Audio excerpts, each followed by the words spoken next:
नमस्कार, कैसे हैं आप सब? आज हम लोग करेंगे लुसेंट सामान्य ज्ञान का ऑनलाइन और क्वेश्चन जितना आता है यानी कि सब्जेक्टिव नहीं बल्कि लुसेंट का जितना ऑब्जेक्टिव क्वेश्चन आता है उसको लाइन बाय लाइन करेंगे और जितने भी एक लाइन में निकलने वाला जितना भी ऑनलाइन और क्वेश्चन है उसको हम कवर करने वाले हैं और इसको देखते रहिए। आज हम शुरू करने वाले हैं भूगोल से। जो इंडिया का भूगोल है उससे शुरू करेंगे, उसके बाद इसका ऑनलाइन क्वेश्चन जितना विश्व का भूगोल है उसका करेंगे हम। तो आज आज का हमारा टॉपिक रहेगा भूगोल, यानी कि भारत का भूगोल से निकलने वाले जितना ऑब्जेक्टिव है उसको हम लोग कवर करने वाले हैं। तो बने रहिए हमारे वीडियो में और देखते रहिए। शुरू करते हैं। देखिए, भारत उत्तरी गोलार्ध में स्थित है, जिसका 8 डिग्री 4 मिनट से लेकर के 37 डिग्री 6 मिनट उत्तरी अक्षांश में स्थित है।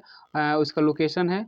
और 68 डिग्री 7 मिनट से लेकर के 97 डिग्री 25 मिनट पूर्वी देशांतर के बीच में स्थित है। यानी कि जो हमारा पूरा जो पृथ्वी है, अक्षांशीय और देशांतरीय जो है, ऐसे करके, तो हमारा जो ये विषुवत रेखा है, भारत को बीचों बीच खींची गई रेखा को विषुवत रेखा कहते हैं। इसके उत्तरी गोलार्ध में ये हमारा दिशा हो गया, ये नॉर्थ, ये ईस्ट, ये वेस्ट और ये साउथ। तो हमारा उत्तरी गोलार्ध में हमारा यहाँ पे इंडिया स्थित है। यहाँ उत्तरी गोलार्ध में स्थित है, जिसका स्थिति क्या है, 8 डिग्री 4 मिनट से लेकर के 37 डिग्री 6 मिनट उत्तरी अक्षांश तथा 68 डिग्री 7 मिनट से लेकर के 97 डिग्री 25 मिनट पूर्वी देशांतर के बीच में स्थित है। आगे देखिए, संपूर्ण भारत का अक्षांशीय विस्तार 6 डिग्री 4 मिनट से लेकर के 37 डिग्री 6 मिनट उत्तरी अक्षांश के मध्य में है। आगे है, संपूर्ण भारत का ये तो हो गया ना। भारत का क्षेत्रफल लगभग भारत का क्षेत्रफल 32,87,263 किलोमीटर जो एक्यूरेट दिया हुआ है, इसको हम लोग 32.8 वर्ग किलोमीटर से भी पढ़ सकते हैं। यानी कि हमारा पूरा एक्यूरेट है। भारत का जो क्षेत्रफल है 32,87,263 किलोमीटर वर्ग किलोमीटर। आगे है हमारा, क्षेत्रफल की दृष्टि से भारत विश्व का 7वां सबसे बड़ा देश है, जबकि जनसंख्या के दृष्टिकोण से विश्व का दूसरा सबसे बड़ा देश है। यानी कि जो भी हमारा क्षेत्रफल है पूरे इंडिया का, पूरे विश्व में, तो विश्व का 7वां सबसे बड़ा देश है क्षेत्रफल की दृष्टि में हमारा। और जनसंख्या की दृष्टि में दूसरा स्थान है इसका। क्षेत्रफल की दृष्टि से भारत से बड़े 6 देश हैं, जो रूस है, कनाडा है 2 नंबर पर, कनाडा 1 नंबर पर, चीन 3 नंबर पर, संयुक्त राष्ट्र अमेरिका है 4 नंबर पर, ब्राज़ील, ऑस्ट्रेलिया 8 और 8वां सबसे बड़ा देश कौन सा है, अर्जेंटीना है। और हमारा 7वां कौन सा है, हमारा इंडिया है। आगे देखिए, भारत का संपूर्ण विश्व के क्षेत्रफल का 2.42% है। यानी कि पूरे विश्व का क्षेत्रफल कितना है, 100%। तो 100% में 2.42% पूरे जो हमारा इंडिया लेकर रखा है, जो पूरे विश्व के क्षेत्रफल में से 2.42% हमारे इंडिया के पास उसका पूरा क्षेत्रफल है। जबकि इसकी जनसंख्या संपूर्ण विश्व की संख्या का 17.5% है। यानी कि पूरा 100% जनसंख्या है पूरे विश्व में, तो 100% में से 17.5% सिर्फ इंडिया में है 2011 के जनगणना के अनुसार। आगे देखिए, जनसंख्या की दृष्टि से विश्व के 8 बड़े देश हैं। फर्स्ट में है चीन, 2 नंबर पे हमारा इंडिया है, और 3 नंबर पे संयुक्त राष्ट्र America, Indonesia, Brazil, Pakistan, Bangladesh और रूस है। ये जनसंख्या की दृष्टि से हो गया। अगर आपके पास पेन और कॉपी है तो लिखते चलिएगा इसको, और किताब है तो और सबसे अच्छा बात है, उसको याद करते चलिएगा। आगे है, भारत का उत्तर से दक्षिण में विस्तार 3,214 किलोमीटर है। यानी कि ये जो हमारा इंडिया है, देखिए,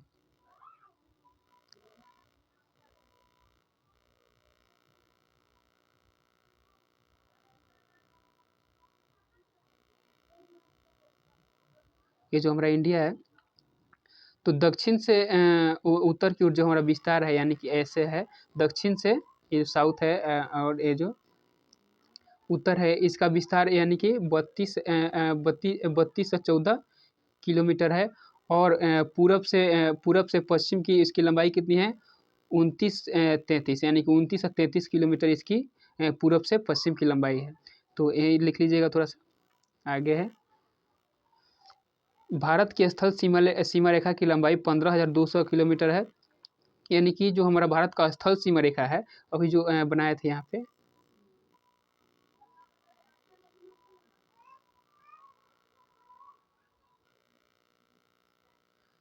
ये जो स्थल यहाँ से तो हमारा तटीय क्षेत्र शुरू हो जाता है और यहाँ से जो हमारा शुरू होता है स्थल सीमा रेखा की लंबाई कितनी है?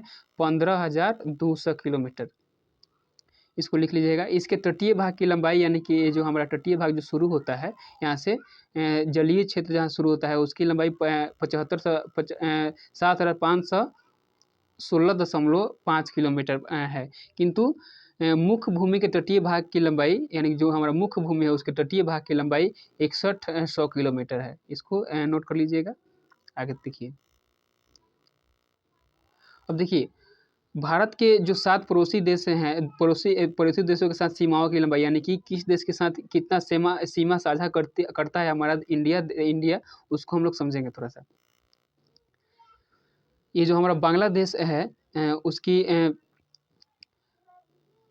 उसका लंबाई जो हमारे भारत के साथ जो सीमा उसका साझा करता है वो 4,096.7 किलोमीटर हमारे भारत से किस राज्य से होकर गुजरता है। जो उसका सीमा है हमारे देश की सीमा से कितना किलोमीटर की दूरी साझा करता है? 4,096.7 किलोमीटर, जो हमारे देश के असम, मेघालय, मिजोरम, त्रिपुरा और पश्चिम बंगाल से होकर के गुजरता है। आगे है हमारा चीन है। तो देखिए चीन जो है हमारे देश के सीमा के साथ कितना किलोमीटर एरिया साझा करता है? 3488.0 यानी कि 3488 किलोमीटर की एरिया हमारे देश के सीमा से साझा करता है। कौन? चीन। तो जिसमें कौन कौन से राज्य को छूते हुए निकलता है? देखिए, जम्मू कश्मीर, हिमाचल प्रदेश, उत्तराखंड, सिक्किम और अरुणाचल प्रदेश। ये जो कितने जिले हुए? 1, 2, 3, 4 और 5 राज्यों के सीमाओं से होकर के चीन की सीमा रेखा छूती हुई निकलती है। आगे है हमारा पाकिस्तान हमारे देश के 3323 किलोमीटर की एरिया साझा करता है हमारे देश की सीमा से, जिसमें कौन कौन से राज्य शामिल है? गुजरात, राजस्थान, पंजाब और जम्मू कश्मीर। इसको देख लीजिएगा। नेपाल देखिए, नेपाल 1751 किलोमीटर की एरिया हमारे देश की सीमा के साथ साझा करता है, जिसमें उत्तर प्रदेश शामिल है। उत्तर प्रदेश को छूते हुए बिहार, पश्चिम बंगाल, सिक्किम और उत्तराखंड को छूते हुए निकलता है। आगे है म्यांमार 16 से 43 किलोमीटर की एरिया हमारे देश की सीमा से साझा करता है। पहला जो अरुणाचल प्रदेश है, नागालैंड, मिजोरम और मणिपुर के राज्यों को छूते हुए हमारे देश से निकलता है। आगे है भूटान 699 किलोमीटर का एरिया हमारे देश की सीमा से साझा करता है, जिसमें कौन कौन से राज्य शामिल हैं? कौन कौन से राज्य को छूते हुए निकलता है? पहला हमारा सिक्किम है, असम है, पश्चिम बंगाल और अरुणाचल प्रदेश है। और हमारा अंतिम क्या है? अफगानिस्तान 106 किलोमीटर का एरिया हमारे देश की सीमा रेखा से साझा करता है, जिसमें हमारा है जम्मू कश्मीर और जो है पाकिस्तान है वो अधिकृत उसके साथ साझा करता है। यानी कि हमारा कुल कितना एरिया पूरे विश्व में कितने देश हैं ऐसे, पूरे देश जो हमारे देश की सीमा रेखा से टच करता है उसकी कुल लंबाई 15,106.7 किलोमीटर है। इसको देख चुके हैं हम लोग। अब देखिए भारत के कुल 17 राज्य पड़ोसी देश की सीमा से जुड़ते हैं। भारत के जो कुल 17 राज्य हैं वो हमारे इंडिया के जो पड़ोसी देश हैं उसकी सीमा रेखा से जुड़ते हैं।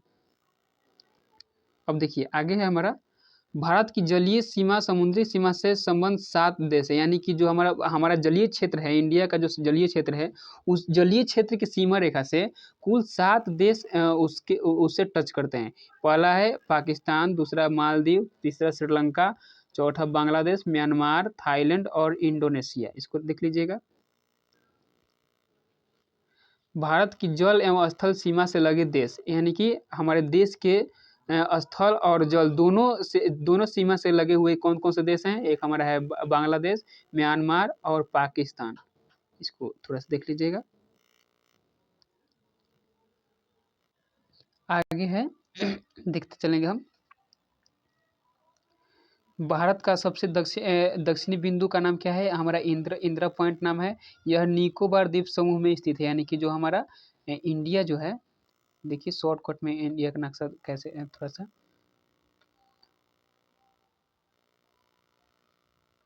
यहाँ जो हमारा जो बंगाल की खाड़ी में जो हमारा स्थित है अंडमान निकोबार, यहाँ यह निकोबार द्वीप समूह में द्वीप समूह से कौन? इंदिरा पॉइंट। तो इंदिरा पॉइंट कहाँ स्थित है? हमारा यहाँ पे स्थित है। तो इसको देखते चलेंगे। पहले इसका नाम, किसका नाम? इंदिरा पॉइंट का नाम, पहले इसका नाम पिगमिलियन पॉइंट था। यह भूमध्य रेखा से 876 किलोमीटर दूर है। भारत के सबसे उत्तरी बिंदु इंदिरा कॉल जम्मू कश्मीर राज्य में है। जो हमारा सबसे उत्तरी बिंदु है, यहाँ पे जो हमारा ये हमारा उत्तरी बिंदु है, उसका नाम क्या है? इंदिरा कॉल है। जम्मू कश्मीर राज्य में स्थित है। जो पश्चिम बिंदु सरक्री और जो गुजरात में है, और पूर्वी बिंदु वलांगू है जो अरुणाचल प्रदेश में है। इसको थोड़ा सा देखते चलिए। आगे है कोलाबा पॉइंट मुंबई में, पॉइंट कालीमेरे तमिलनाडु में, और पॉइंट पेड्रो जाफना श्रीलंका के उत्तर पूर्व में है। और भारत एवं चीन की सीमा को मैकमोहन रेखा कहते हैं। और जो भारत और चीन के बीच में जो सीमा रेखा साझा होता है, उस सीमा रेखा का क्या नाम है? मैकमोहन रेखा। यह रेखा 1914 ईस्वी में शिमला में निर्धारित की गई थी।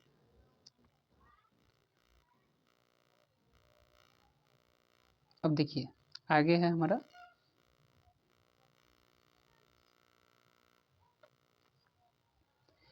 भारत और अफगानिस्तान के बीच डुरंड रेखा, यानी कि भारत और पाकिस्तान के जो सीमा रेखा जो साझा होता है, उस सीमा रेखा का नाम है डुरंड रेखा, जो 1896 में सर डुरंड द्वारा निर्धारित की गई थी। अब यह रेखा अफगानिस्तान एवं पाकिस्तान के बीच में है। भारत और पाकिस्तान के बीच खींची गई रेखा को क्या कहते हैं? रेड क्लिफ रेखा, जो 15 अगस्त 1947 को सर सी जे रेडक्लिफ के द्वारा निर्धारित की गई थी। आगे है दक्षिण में श्रीलंका भारत से पाक जल संधि तथा मन्नार की खाड़ी द्वारा अलग होता है।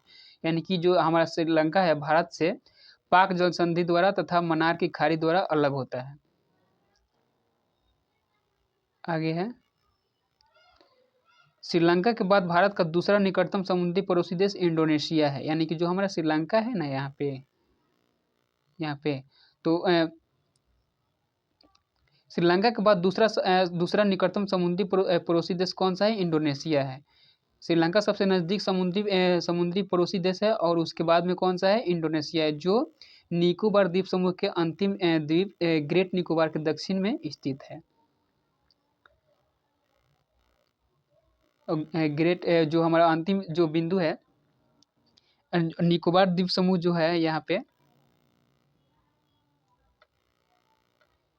पे है हमारा निकोबार द्वीप समूह। तो यह इंडोनेशिया कहाँ स्थित है? इंडोनेशिया निकोबार द्वीप समूह के अंतिम ग्रेट निकोबार के दक्षिण में स्थित है। यानी कि जो हमारा निकोबार द्वीप समूह है यहाँ पे, उसके दक्षिण में, यानी कि इधर हमारा जो है इंडोनेशिया पड़ जाएगा।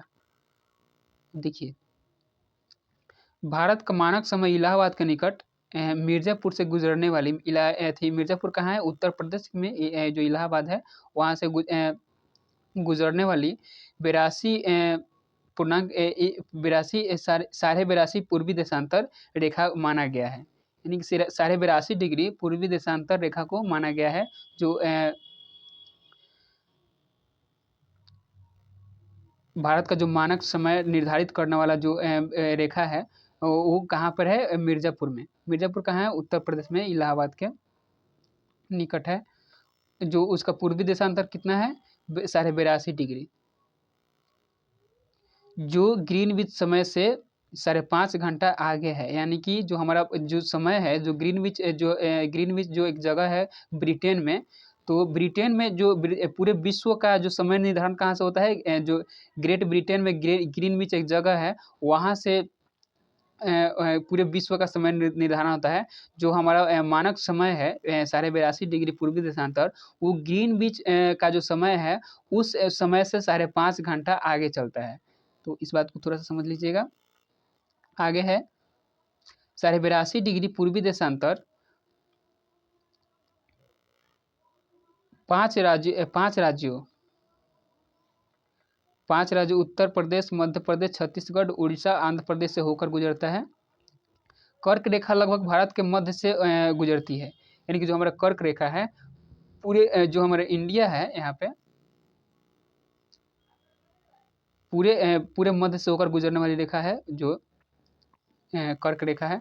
और कर्क रेखा जो 8 राज्यों से होकर गुजरती है, 8 राज्यों से होकर गुजरने वाली कर्क रेखा, जो कौन कौन से राज्यों से, राजस्थान, गुजरात, मध्य प्रदेश, छत्तीसगढ़, झारखंड, पश्चिम बंगाल, त्रिपुरा और मिजोरम है। ये 8 राज्य से होकर हमारा कर्क रेखा गुजरती है, जो भारत के मध्य से होकर गुजरती है। आगे है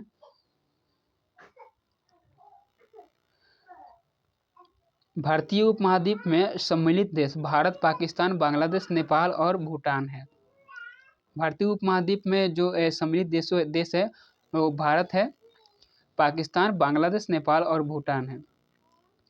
भारतीय राज्यों में गुजरात राज्य की तटरेखा सर्वाधिक लंबी कितना किलोमीटर है, 1663 किलोमीटर है।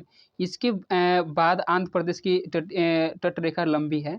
मतलब जो भारत के राज्यों में से गुजरात का जो तटरेखा है वो सबसे अधिक लंबा है। उसके बाद में आंध्र प्रदेश की जो तटरेखा है उसके बाद सबसे लंबी है, यानी कि दूसरा हमारा आंध्र प्रदेश हो जाएगा। भारत के 9 राज्य तटरेखा से लगे हैं। ये राज्य है कौन कौन से हैं, गुजरात, महाराष्ट्र, गोवा, कर्नाटक, केरल, तमिलनाडु, आंध्र प्रदेश, उड़ीसा, पश्चिम बंगाल है। आगे देखिए पूर्वोत्तर भारतीय राज्यों में नागालैंड, मणिपुर, अरुणाचल प्रदेश एवं सिक्किम की सीमाएं बांग्लादेश से नहीं मिलती है, यानी कि पूर्वोत्तर भारतीय जितने भी राज्य है वो बांग्लादेश की सीमा से नहीं मिलता है। कौन कौन से राज्य नहीं मिलता है, एक नागालैंड, एक मणिपुर, एक अरुणाचल प्रदेश और दूसरा क्या है, सिक्किम है, जो पूर्व में है लेकिन बांग्लादेश से नहीं मिलता है। पूर्वी पाकिस्तान जिसको कहा जाता है बांग्लादेश को, उससे कौन कौन से राज्य नहीं मिलते हैं, नागालैंड, मणिपुर, अरुणाचल प्रदेश और सिक्किम। आगे देखिए अरुणाचल प्रदेश की सीमा पूर्व में म्यांमार से, पश्चिम में भूटान से, उत्तर में चीन से मिलती है। यानी कि जो हमारा अरुणाचल प्रदेश की सीमा है पूर्व में म्यांमार से मिलता है, पश्चिम में भूटान से मिलता है और उत्तर में चीन से मिलता है। आगे देखिए तीन और बांग्लादेश से घिरा राज्य त्रिपुरा है। यानी कि जो हमारा त्रिपुरा राज्य है वो बांग्लादेश के 3 क्षेत्र, जैसा मान लीजिए ये हमारा त्रिपुरा राज्य हो गया, ये 3 भाग इसका बांग्लादेश के सीमा रेखा से घिरा हुआ है। आगे देखिए संकोश नदी असम और अरुणाचल प्रदेश के बीच सीमा बनाती है। जो संकोश नदी है असम और अरुणाचल प्रदेश के बीच की सीमा रेखा वो निर्धारित करती है कि बीच के सीमा रेखा की, मान लीजिए असम या अरुणाचल प्रदेश बीच में संकोश नदी, ये जो दोनों के बीच में जो सीमा बनाती है, कौन सी नदी बनाती है, संकोश नदी। यांग्याप दर्रे के पास ब्रह्मपुत्र नदी में प्रवेश करती है। यानी कि जो संकोश नदी है यांग्याप दर्रे के पास से होकर गुजर के ब्रह्मपुत्र नदी भारत में प्रवेश करती है।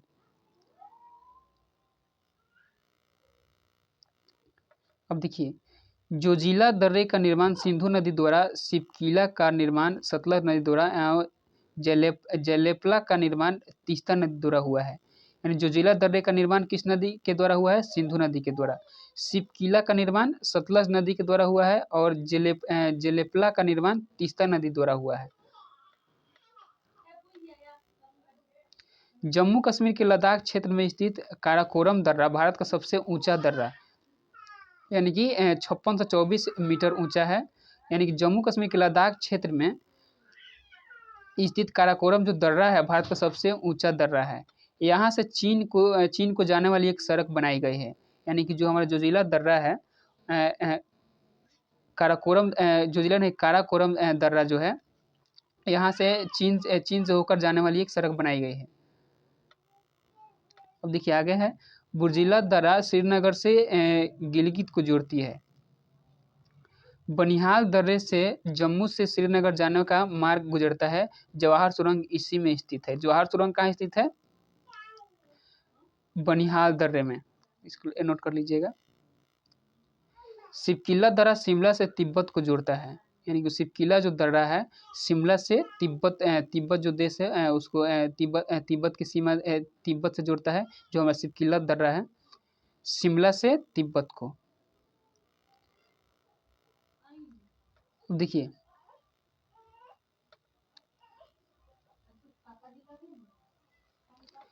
तीन अर्ध चंद्राकार यानी कि 3 अर्धचंद्राकार समुद्र तट कन्याकुमारी में मिलते हैं। जो 3 अर्धचंद्राकार समुद्र तट है कहाँ पे मिलते हैं? कन्याकुमारी में। भारत में रामेश्वरम के निकट धनुषकोटी और श्रीलंका में तैलिया मतरार के बीच समुद्र में डूबी प्रवाल द्वीप की एक रेखा है जिसे आदम का पुल कहा जाता है। आदम का पुल, इसको नोट कर लीजिएगा।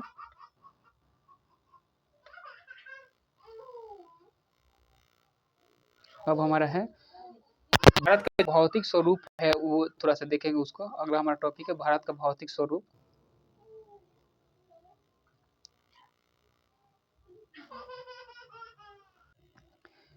अब देखिए हमारा अगला टॉपिक है भारत का भौतिक स्वरूप, यानी कि भारत में किस प्रकार से क्या क्या स्थित है और उसको देखेंगे कितना परसेंट पे स्थित है, तो उसको थोड़ा सा समझिएगा। देश के कुल क्षेत्रफल, यानी कि देश का कुल क्षेत्रफल कितना है? 32.8 लाख वर्ग किलोमीटर है। इसको हम लोग पहले पढ़ चुके हैं। देश के कुल क्षेत्रफल के यानी कि 32.8 लाख वर्ग किलोमीटर हमारा कुल क्षेत्रफल है। उसके क्षेत्रफल में से 10.7% भाग पर उच्च पर्वतीय श्रेणियां हैं। यानी कि जो उच्च पर्वत श्रेणियां हैं वो पूरे क्षेत्रफल के यानी कि भारत का कुल क्षेत्रफल के 10.7% भाग पर स्थित है, जिनकी ऊंचाई समुद्र तल से 2135 मीटर या उससे अधिक है। 305 मीटर से 2135 मीटर की ऊंचाई वाली पहाड़ियाँ 18.6% भूभाग पर फैली है। यानी कि 305 मीटर से 2135 मीटर की जितनी भी ऊंचाई वाली जितनी भी पहाड़ियाँ है वो 18.6% भूभाग पर फैला हुआ है और 43% भूभाग पर विस्तृत मैदान का क्षेत्र है। यानी कि 43% भूभाग पर रहने वाला जगह है। अब देखिए भौतिक रचना तथा धरातल के स्वरूप के अनुसार भारत के 5 भागों में बांटा गया है। यानी कि भौतिक रचना और धरातल के स्वरूप के अनुसार भारत को 5 भागों में बांटा गया है। कौन कौन? उत्तरी पर्वतीय, 2 नंबर में उत्तरी पर्वतीय मैदान, और 3 नंबर में है विशाल मैदान, 2 नंबर में विशाल मैदान, 3 नंबर में प्रायद्वीपीय पठार, 4 नंबर में मरुस्थलीय प्रदेश और 5 नंबर में समुद्र तटीय मैदान।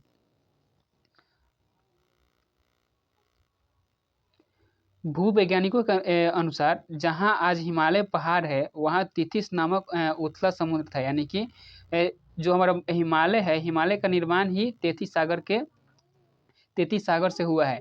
तो आज जो हमारा आज का जो हिमालय है वहाँ क्या था? पहले तेथिस नामक उथला समुद्र था। यानी कि तेथिस समुद्र से ही हिमालय का निर्माण हुआ है। ज्वालामुखी जब उत्पन्न हुआ था उसके कारण जो हमारा हिमालय है, हिमालय का निर्माण वहीं से तेथिस सागर से ही हुआ है। आगे है हिमालय की उत्पत्ति के संबंध में आधुनिक सिद्धांत प्लेट विवर्तनी है। हिमालय की पर्वत श्रेणियां प्रायद्वीपीय पठार की ओर उत्तल और तिब्बत की ओर अवतल हो गई। उत्तर के पर्वतीय क्षेत्र को 4 प्रमुख समांतर पर्वत श्रेणी के क्षेत्रों में बांटा जा सकता है। 1 नंबर में ट्रांस हिमालय क्षेत्र, इसके अंतर्गत काराकोरम दर्रा, लद्दाख, जॉस्कर आदि पर्वतीय क्षेत्रों आते हैं। केटू या गाडविन आस्टीन जो है 8,611 मीटर का जो गाडविन आस्टीन है उसकी ऊंचाई, जो पर्वत है उसका ऊंचाई कितना है 8,611 मीटर है। जो काराकोरम की सर्वोच्च चोटी है, जो भारत की सबसे ऊंची चोटी मानी जाती है। कौन भारत की सबसे ऊंची चोटी? केटू या गाडविन आस्टीन जो है, जिसकी ऊंचाई 8,611 मीटर है, जो काराकोरम की सर्वोच्च चोटी है, जो भारत की सबसे ऊंची चोटी मानी जाती है। कौन? केटू माउंट या गाडविन आस्टीन। 2 नंबर, हिमाद्री अर्थात सर्वोच्च या बृहद हिमालय, यानी कि कितने क्षेत्रों में बांटा गया है हिमालय को? देखिए 4 प्रमुख समांतर पर्वत श्रेणियों में बांटा गया है। तो पहला हम ट्रांस हिमालय देख चुके हैं, जिसमें गाडविन आस्टीन स्थित है। काराकोरम की सर्वोच्च चोटी है, जो भारत की सबसे ऊंची चोटी मानी जाती है। ये 1 नंबर में देख लें। अब देखिए 2 नंबर में क्या है हमारा? हिमाद्री अर्थात सर्वोच्च या बृहद हिमालय। यह हिमालय की सबसे ऊंची श्रेणी है। इसकी औसत ऊंचाई 6000 मीटर है। विश्व की सबसे ऊंची चोटी एवरेस्ट, जो नेपाल में स्थित है, इसी पर्वत श्रेणी में स्थित है। यानी कि जो बृहद हिमालय है, इसी क्षेत्र में कौन सा पर्वत स्थित है? एवरेस्ट, जो नेपाल में भी है, वहीं पे स्थित है बृहद हिमालय या हिमाद्री में। कंचनजंगा, नागा पर्वत, नंदा देवी, कॉमेट और नामचरवा आदि इसके प्रमुख शिखर हैं। यानी कंचनजंगा भी इसमें स्थित है बृहद हिमालय में, नंगा पर्वत भी इसी में है, नंदा देवी पर्वत भी बृहद हिमालय में ही है, और कॉमेट जो है बृहद हिमालय में ही है। आगे देखिए, बृहद हिमालय, एक नोट में एक बात है, बृहद हिमालय लघु हिमालय से मेन सेंट्रल थ्रस्ट के द्वारा अलग होती है। बृहद हिमालय लघु हिमालय से किसके द्वारा अलग होती है? मेन सेंट्रल थ्रस्ट से। 3 नंबर में है जो हिमालय का जो समांतर श्रेणी क्षेत्र है, 3 नंबर में हिमाचल श्रेणी अर्थात लघु या मध्य हिमालय। इस श्रेणी में पीर पंजाल, धौलाधर, मसूरी, नागटिबा एवं महाभारत श्रेणियां है। बृहद और लघु हिमालय के मध्य कश्मीर घाटी, लाहौल स्फीति, कुल्लू और कांगड़ा की घाटियां मिलती है। यहाँ अल्पाइन चारागाह है, जिन्हें कश्मीर घाटी में मर्ग तथा उत्तराखंड में बुग्याल या प्यार कहा जाता है। यानी अल्पाइन चारागाह जो है हिमाचल श्रेणी या लघु मध्य हिमालय में जो स्थित है अल्पाइन चारागाह, उसे जम्मू कश्मीर घाटी में क्या कहा जाता है? मर्ग कहा जाता है, तथा उत्तराखंड में बुग्याल या प्यार कहा जाता है। इसको नोट कर लीजिएगा।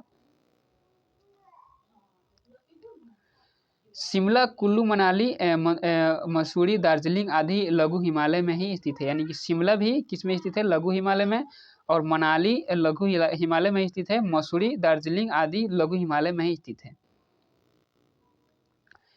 अब चौथा है हमारा जो हिमालय पर्वत श्रेणी का जो क्षेत्र है, चौथा है शिवालिक अर्थात निम्न या बाह्य हिमालय। यानी कि जिसको बाह्य हिमालय भी कहा जाता है, निम्न हिमालय भी कहा जाता है, और शिवालिक हिमालय भी कहा जाता है। ये देखिए, यह हिमालय का नवीनतम भाग है। यानी कि अभी नया बना है जो हिमालय का जो भाग है, शिवालिक जो नया भाग बना है, नवीनतम भाग है। शिवालिक एवं लघु हिमालय के बीच कई घाटियां हैं, जैसे काठमांडू घाटी, पश्चिम, इन्हें टून या द्वार कहा जाता है, दून या द्वार कहा जाता है। जैसे देहरादून, हरिद्वार शिवालक के निचले भाग के तराई को कहते हैं। आगे है अरावली की पहाड़ी राजस्थान राज्य में है। यह सबसे पुरानी चट्टानों से बनी है। इस पहाड़ी की सबसे ऊंची चोटी माउंट आबू पर स्थित गुरु शिखर है। इसकी ऊंचाई 1722 मीटर है। अरावली की पश्चिमी की ओर से माही एवं लूनी नदी निकलती है। लूनी नदी कच्छ के रण से गायब हो जाती है। अरावली के पूर्व की ओर बनास नदी निकलती है। अब देखिए, नोट में एक बात है, वैसी नदी जो जमीन में ही लुप्त हो जाती है उसे द रिवर ऑफ इफेमेरल कहते हैं। मालवा का पठार मध्य प्रदेश एवं छत्तीसगढ़ राज्य में है। यानी कि मालवा का पठार कहाँ है? मध्य प्रदेश और छत्तीसगढ़ राज्य में स्थित है। यह ज्वालामुखी चट्टानों का बना है। इससे चंबल और बेतवा नदी निकलती है। आगे है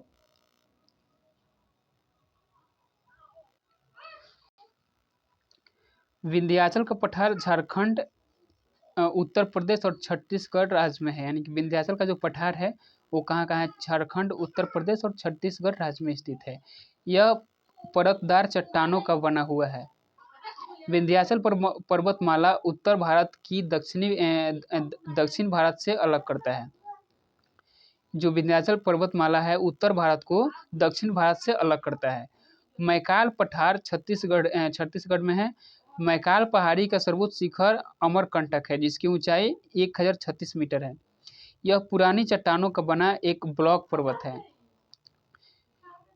इसके पश्चिम की ओर से देखिए, इसके पश्चिम की ओर से नर्मदा नदी, उत्तर की ओर से सोन नदी और दक्षिण की तरफ से महानदी निकलती है। जो मैकाल का जो पठार है छत्तीसगढ़ राज्य में है, इसके पश्चिम की ओर से कौन सी नदी निकलती है? नर्मदा नदी, और उत्तर की ओर से सोन नदी निकलती है, दक्षिण की तरफ से महानदी निकलती है। आगे है छोटा नागपुर स्थित रांची का पठार संप्राय मैदान का उदाहरण है, यानी कि छोटा नागपुर कहाँ स्थित है? रांची में। यह छोटा नागपुर पठार भारत का रूर भी कहा जाता है। छोटा नागपुर पठार को क्या कहा जाता है? भारत का रूर, क्योंकि खनिज भंडार की दृष्टि से यह भारत का सबसे संपन्न प्रदेश है। अब देखिए, सतपुरा की पहाड़ियाँ मध्य प्रदेश राज्य में है। सतपुरा की पहाड़ियाँ कहाँ है? मध्य प्रदेश राज्य में। ये ज्वालामुखी चट्टानों से बनी हुई है, यानी कि ज्वालामुखी फटने से जो चट्टानें बनती है उसे ज्वालामुखी चट्टान कहा जाता है। ये ज्वालामुखी चट्टानों से बनी हुई है। इनकी सबसे ऊंची चोटी धूपगढ़ी, जिसकी ऊंचाई 1350 मीटर है। सतपुरा की जो पहाड़ी है उसकी सबसे ऊंची चोटी क्या नाम है? धूपगढ़ी, जिसकी ऊंचाई 1350 मीटर है, जो महादेव पर्वत पर स्थित है। इसके पूर्वी हिस्से से ताप्ती नदी निकलती है। अब देखिए, पश्चिमी घाट या पर्वत ताप्ती नदी के मुहाने से लेकर कुमारी अंतरीप तक लगभग 1600 किलोमीटर में विस्तृत है। आगे है, इसकी औसत ऊंचाई 1200 मीटर है। किसकी? पश्चिमी घाट जो ताप्ती नदी के मुहाने से लेकर कुमारी अंतरीप तक लगभग 1600 किलोमीटर की एरिया में फैला हुआ है। इसकी औसत ऊंचाई कितना है? 1200 मीटर है। पश्चिमी घाट से उत्तर में गुजरात के सौराष्ट्र प्रदेश में गिर की पहाड़ियाँ मिलती है, जो एशियाई सींग के लिए विख्यात है।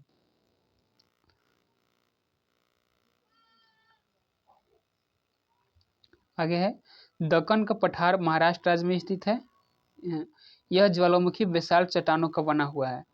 यह काली मिट्टी का क्षेत्र है। इसके पश्चिमी हिस्से में सह्याद्री की पहाड़ी है। सह्याद्री की सबसे ऊंची चोटी कालसुआई है। महाबलेश्वर भी सह्याद्री की एक प्रमुख चोटी है, जहाँ से कृष्णा नदी निकलती है। इस पठार के पूर्वी भाग को विदर्भ कहा जाता है। धारवाड़ का पठार कर्नाटक राज्य में स्थित है। इसको देख लीजिएगा, धारवाड़ का जो पठार है कहाँ है? कर्नाटक में। यह परिवर्तित चट्टानों से बना है। इस चट्टान के पश्चिमी भाग में बाबू बुदन की पहाड़ी तथा ब्रह्मगिरी की पहाड़ी है। यानी कि बाबू बुदन की पहाड़ी कहाँ है? धारवाड़ का पठार जो है कर्नाटक में, वहाँ धारवाड़ के पठार पर बाबू बुदन की पहाड़ी स्थित है, और ब्रह्मगिरी की पहाड़ी भी वहीं पे स्थित है। नीलगिरी की पहाड़ी तमिलनाडु में है, जो एक ब्लॉक पर्वत है। यह मुख्यतः चार्नोकाइट पठार से बनी है। इसकी सबसे ऊंची चोटी डोडा बेटा, जिसकी ऊंचाई 26 से 37 मीटर है, जो दक्षिण भारत की दूसरी सबसे ऊंची चोटी है। आगे है, उटकमंड इसकी पहाड़ी है। इसकी पहाड़ी पर है। इसी पहाड़ी पर किस पहाड़ी पर उटकमंड है? नीलगिरी की जो पहाड़ी है तमिलनाडु में, उसी पहाड़ी पर उटकमंड स्थित है। आगे है, तमिलनाडु राज्य में नीलगिरी के दक्षिण भाग में पाल घाट है। पाल घाट गैप पश्चिम एवं पूर्वी घाट का मिलन स्थल है। जो पाल घाट गैप है, वो पश्चिम एवं पूर्वी घाट का मिलन स्थल है। किसका? तमिलनाडु राज्य में जो नीलगिरी के दक्षिणी भाग में जो पाल घाट है, तो पाल घाट गैप जो है पश्चिम एवं पूर्वी घाट का मिलन स्थल है नीलगिरी के। अर्थात पूर्वी घाट एवं पश्चिमी घाट के मिलन स्थल पर नीलगिरी पहाड़ी स्थित है। यानी कि जो पाल घाट गैप है वो पश्चिम और पूर्वी घाट का मिलन स्थल है और उसी मिलन स्थल पर नीलगिरी पहाड़ी स्थित है। इसके पार फैली कार्डामम की पहाड़ियाँ पश्चिमी घाट का विस्तार मानी जाती है। आगे है दक्षिण भारत की सबसे ऊंची चोटी अनैमुदी है जिसकी ऊंचाई 2696 मीटर है। यह अन्नामलाई की पहाड़ी पर स्थित है। यानी कि दक्षिण भारत की सबसे ऊंची चोटी जो है अनैमुदी जिसकी ऊंचाई कितना है 2696 मीटर है। यह अन्नामलाई की पहाड़ी पर स्थित है। आगे है आंध्र प्रदेश और उड़ीसा के तटीय भाग में महेंद्रगिरी की पहाड़ी है। यानी कि आंध्र प्रदेश और उड़ीसा के तटीय भाग में कौन सी पहाड़ी स्थित है? महेंद्रगिरी, जिसको हम लोग कह सकते हैं कि महेंद्रगिरी की पहाड़ी कहाँ पर स्थित है? आंध्र प्रदेश और उड़ीसा के तटीय भाग में स्थित है। भारत के पूर्वी समुद्री तट को निम्न भागों में बांटा गया है। जो भारत का जो पूर्वी समुद्री तट है उसे निम्न भागों में बांटा गया है। कौन कौन? एक कन्याकुमारी से कृष्णा डेल्टा तक का तट कोरोमंडल तट है और दूसरा है कृष्णा डेल्टा से गोदावरी डेल्टा तक का तट गोलकुंडा तट है और तीसरा गोदावरी डेल्टा से लेकर उत्तरी तटीय भाग उत्तरी सरकार तट कहलाता है। आगे है भारत के पूर्वी तट पर स्थित प्रमुख बंदरगाह है। कौन कौन से हैं? भारत के पूर्वी तट पर स्थित प्रमुख बंदरगाह कौन कौन से हैं? एक है पारादीप उड़ीसा में, कोलकाता पश्चिम बंगाल में, विशाखापट्टनम बंदरगाह आंध्र प्रदेश में है, चेन्नई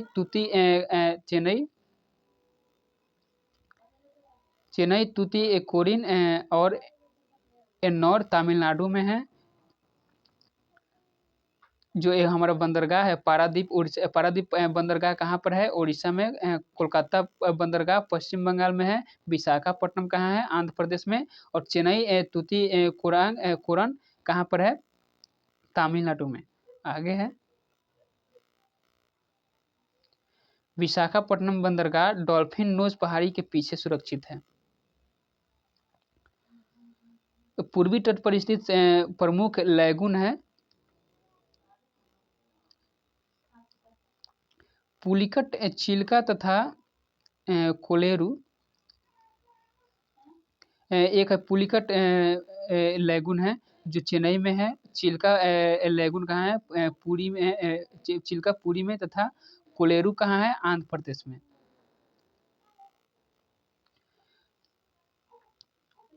भारत के पश्चिमी तट को निम्न भागों में बांटा गया है।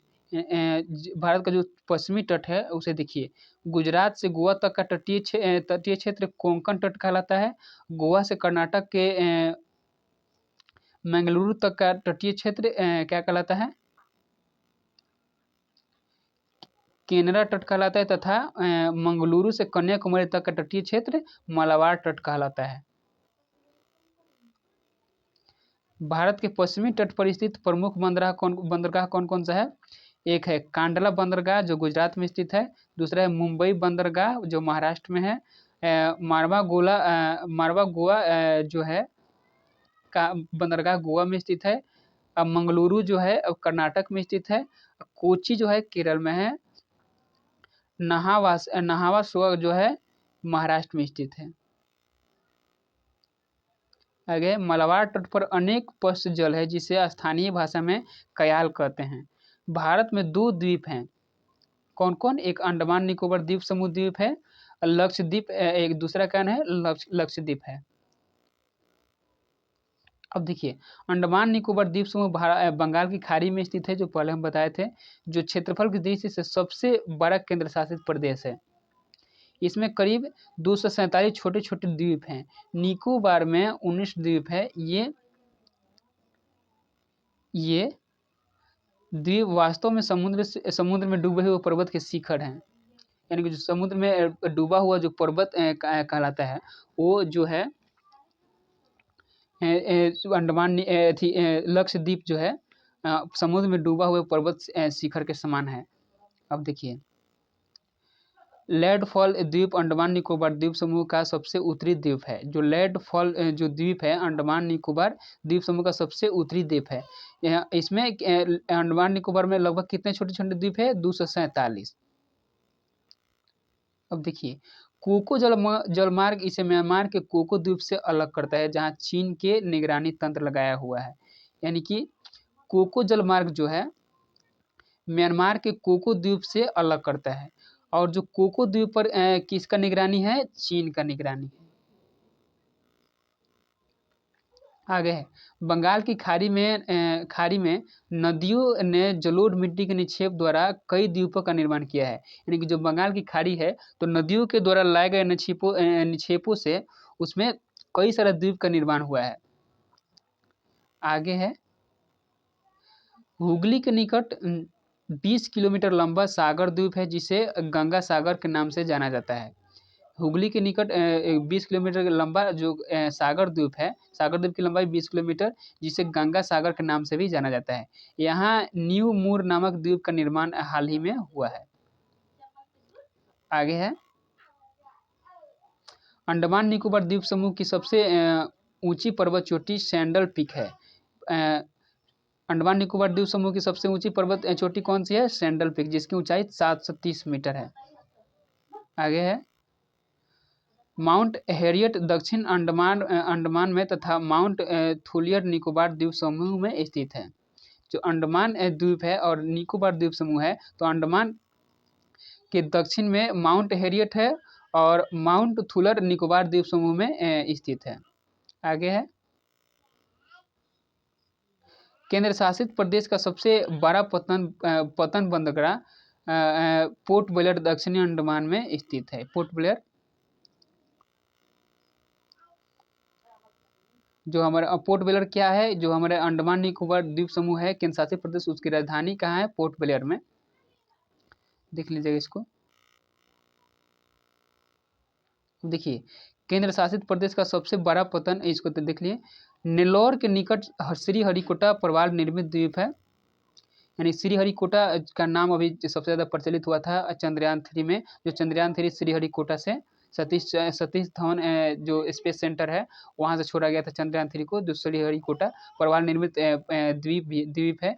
पुलिकट झील इसी द्वीप द्वारा समुद्र से विलग है। जो पुलिकट झील है, इसी द्वीप नेल्लौर के जो श्रीहरिकोटा प्रवाल निर्मित द्वीप है, इसी द्वीप द्वारा समुद्र से कौन? पुलिकट झील अलग होता है, यानी विलग है। अब देखिए, लक्षद्वीप समूह अरब सागर में स्थित है। इसमें कुल 36 द्वीप हैं। जो लक्षद्वीप अरब सागर में स्थित है, इसमें कुल कितना द्वीप है? 36 द्वीप है। इसमें केवल 10 द्वीप पर ही आबादी है। ऑन्ट्रेट लक्षद्वीप का सबसे बड़ा द्वीप है।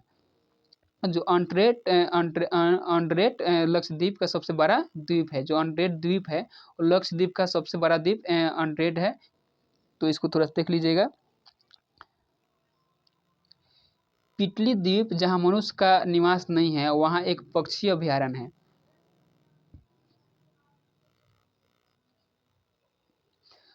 पंबन द्वीप मन्नार की खाड़ी में स्थित है।